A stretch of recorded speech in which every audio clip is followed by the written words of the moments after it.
தனியார் மருத்துவர்களுக்கான ஆலோசனை கட்டண விகிதம் இந்த மாதத்தில் இறுதி செய்யப்படும் என சுகாதார அமைச்சு அளித்திருக்கும் உறுதிமொழி இன்னொரு இனிப்பான வாக்குறுதியாக அமைந்துவிடக்கூடாது என்று ஒப்பந்த மருத்துவர்கள் அமைப்பு கூறியிருக்கிறது. இதுபோன்ற வாக்குறுதியை ஏற்கனவே சுகாதார அமைச்சர் டத்தோஸ்ரீ டாக்டர் ஜுல்கிஃப்லி அகமது கடந்த மார்ச் மாதம் அளித்திருந்தார். மே 1 தேதிக்குள் இந்த பிரச்சினைக்கு தீர்வு காணப்படும் என கோலாஸ்லங்கூர் நாடாளுமன்ற உறுப்பினருமான ஜுல்கிஃப்லி உறுதி அளித்திருந்ததாக ஒப்பந்த மருத்துவர்கள் தெரிவித்தனர்.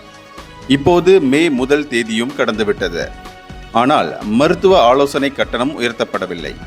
மலேசிய மருத்துவர் சங்கத்தின் தனியார் மருத்துவர்கள் குழு மறியல் நடத்த திட்டமிட்டிருப்பதால் மீண்டும் இந்த இனிப்பு வாக்குறுதி அளிக்கப்பட்டிருக்கிறதோ என்று நாங்கள் கவலை கொள்கிறோம் என அந்த பேச்சாளர் தெரிவித்தார். மேல் மட்டத்தினர் பலமுறை ஏமாற்றிவிட்டனர். மருத்துவ ஆலோசனை கட்டணம் உயர்த்தப்படும் என உறுதி அளித்திருந்தார்கள். ஆனால் உயர்த்தப்படவில்லை என்று அந்த பேச்சாளர் கூறினார். தனியார் மருத்துவர்களின் மருத்துவ ஆலோசனை கட்டணம் மறு ஆய்வு செய்யப்பட்டு இன்னும் 1 மாதத்தில் இறுதி செய்யப்படும் என சுகாதார அமைச்சர் சனிக்கிழமை கூறியிருந்தார். இந்தியர்களின் இதய குரல் மக்களோசை.